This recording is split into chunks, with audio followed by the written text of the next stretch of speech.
Chapter 12. Howie. At that moment, I was attacked from behind. Thump. I felt the blow between my shoulder blades. "Help!" I cried out as I went sprawling onto my belly. "No mercy," the voice above bellowed. "The game is up. Your days are numbered. Resist and you'll walk the plank." I recognized the voice. Lyle had dropped by to say hello. "Get him off of me!" I hissed at Chester, thinking he might know how to communicate cat to cat. "Agent 11.5D," Chester shouted. "Release your captive." I felt Lyle's claws loosen. "Why?" he asked. "You have the wrong dog," Chester shot back. "Oh," Lyle muttered softly. He jumped off my back onto the ground before me. Calmly, he looked into my eyes. "Sorry about that," was all he said. And then he strolled off as if nothing had happened. "There goes a great all-American twit," Chester said in tribute as he watched Lyle walk off. He shook his head sadly. "What a shame he has to be a cat." Now, I wouldn't have been surprised to find out Lyle was the murderer, Taxi commented. I wouldn't put anything past him. Chester shook his head again and sighed. "Lyle's had a rough life," he said. "You want some excitement? Read his file." "I think we've had enough excitement around here," I said to Chester. "And I think we can be grateful for one thing." "What's that?" "That with everything that's happened, no real harm has come to anyone." I looked up and saw Max coming toward us. On his right was Louise. On his left, Georgette. "Right," he blurted as he came to a halt before us. "Just came over to see how you were doing, Chester. Must have been pretty tough for you behind bars."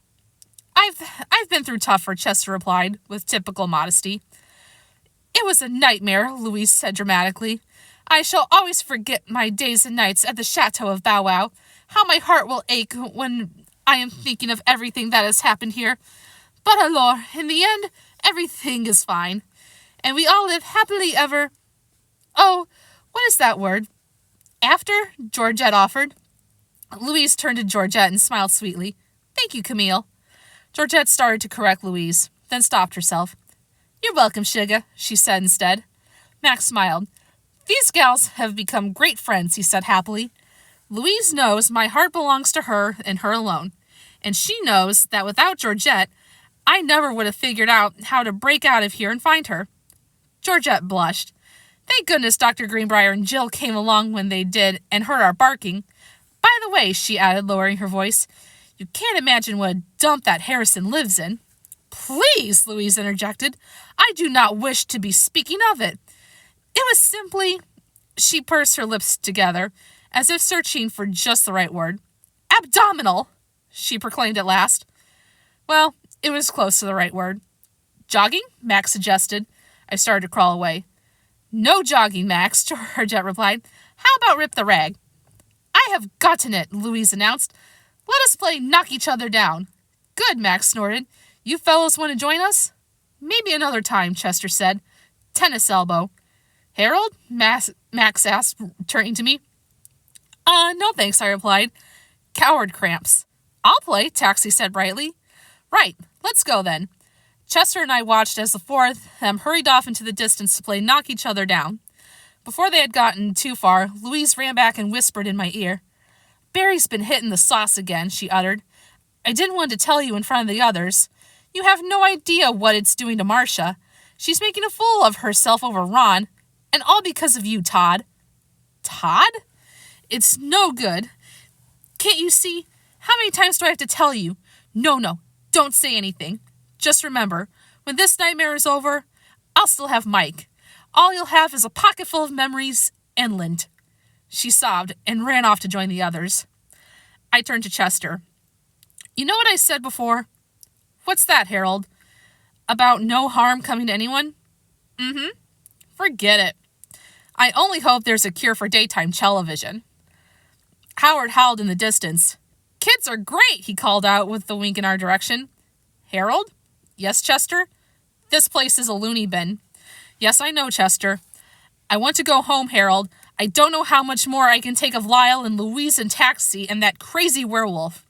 "Wait a minute, Chester," I said. "Do you still believe Howard and Heather are werewolves? They've probably been acting strangely because they were nervous about having their babies. Werewolves can't get nervous about having babies?" I had to admit the thought hadn't occurred to me. He went on. "Nothing will convince me that they couldn't be part dachshund and part werewolf. Stranger things have happened. Howard let out another howl. Besides, just listen to that.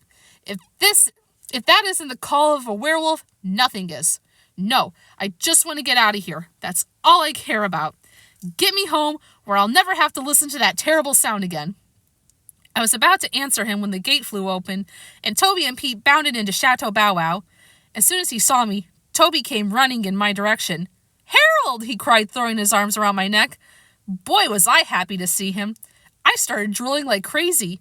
"Chester!" Toby squealed as he scooped the cat up off the ground and hugged him. Chester showed how overjoyed he was by not having the fit. "Hey guys," Pete said coolly. "Boy, did we have a neat vacation," Toby said excitedly. Wait till I tell you about it." "Yeah," Pete joined in. "Dad lost our traveler's checks and everything, just like on TV. Yeah, and then we had a flat tire, and Dad had forgotten to put the spare back in the car before we left home, so we had to sit in the rain until the tow truck came. And then we were on this picnic, and Dad fell out of the tree, and now he's wearing this cast, see? Yeah, and it's real neat, Harold. I wrote my name on it and everything." "Me too." "Anyway," Toby said, "sorry you had to be stuck here the whole time. I'll bet it was real dull." Chester and I exchanged knowing glances. "But now we're going home, boy. Come on, let's get your things." "What things?" I wondered. I didn't remember having packed a toothbrush. "Wait a minute," Pete said. "Let's go ask Dad about you-know-what first." "Oh yeah, I forgot," Toby replied, dropping Chester to the ground. "We'll be right back, you guys. Oh, here, Harold. Here's a chocolate cupcake I brought for you, with cream in the center." And off they ran. The cupcake was a little smushed, which made sense since Toby had been carrying it in his back pocket, but it tasted delicious, especially after 7 days of chocolate deprivation. That Toby was a real good kid. A few minutes later, Dr. Greenbrier and Jill came out of the office door. I felt the blood pumping through my veins as they approached. "I think the judge handled it very well," Dr. Greenbrier was saying, "don't you?" "Mm-hmm," Jill replied. "It might set Harrison straight after all. Even if he doesn't continue, a year of college can't hurt anybody." "Pretty smart sentence, all right," the doctor said, smiling. "But what I liked best was the job he came up for Harrison to pay for school." Jill smiled now, too. "Yes, working at the zoo. I think that should suit Harrison just fine."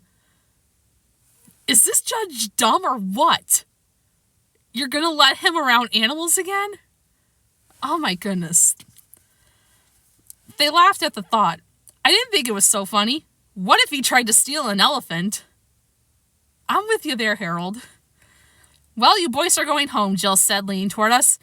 "You must be glad about that, aren't you?" "Bet your boots, sweetheart," Chester uttered under his breath. We walked toward the gate, and we never looked back. We were going home at last. Mr. Monroe stood by the end of the station wagon, waving his good arm in our direction. "Hey, Harold! How you doing, Chester?" he called out. Mrs. Monroe cooed her greetings, and then Pete and Toby came running over to us. I noticed that Toby was carrying something small in his arms. "Harold! Chester! Wait till you see the surprise we have for you," he sang out. I looked up and saw that he was carrying a little brown puppy. Chester's eyes went berserk. "Guess what?" Toby continued. "There were puppies born here a few days ago, and one of them was the, what'd you call it?" "The runt of the litter," Jill said helpfully. "Yeah, right, and we're getting to keep him. Of course he has to stay with his mom for a while, but then we get to bring him home to live with us. Dad said we could. Right, Pete?" "Right," Pete chimed in, "and I got to name him." "Yeah, but it's a good name anyway." "Yeah, see," Pete went on, "the puppy's father's name is Howard, so I named the puppy Howie." Oh, look how cute Howie is. Chester and I stared at Howie. He looked into my eyes, then into Chester's, and then lifting his head slightly, he let out a tiny, tiny howl. "Ow!" "Gee, that's neat," Toby said. "Yeah, neat," echoed Pete. I turned to Chester and commented, "Before you know it, he's going to sound just like his mom and dad." But Chester didn't hear me. He fainted dead away. Oh, poor Chester. Epilogue. Chateau Bow-Wow was an adventure, and I suppose in some ways Mr. Monroe was right. Adventure is good for the soul, but what I like best about adventures is that they come to an end. It's fall now, and I'm glad to be home. Fall means long walks in the woods with Mr. Monroe and Pete. late night snacks of roasted chestnuts and pumpkin pies with Toby, and rolling in the leaves with Howie. Oh yes, Howie is living with us now, and since it's his first fall, there's a lot I have to teach him. Of course, Chester is sharing in his education. Right now he's teaching him how to meditate. Even as I write, I can hear them in the living room. Om. Om. No, you dumb dog. Om. Om. Not ooh, you numbskull. Om. Om. Can't you hear the difference? Don't you want to learn? Meditation is good for you. It'll make you mellow. Keep you cool. Like me. Don't you want to be like your Uncle Chester? Howie? Howie! Come back here! Where are you going? Get down from there! No, not the... Harold! Excuse me. I think I'm needed in the living room. Harold! Get in here! I'm not a nursemaid! In a minute, Chester.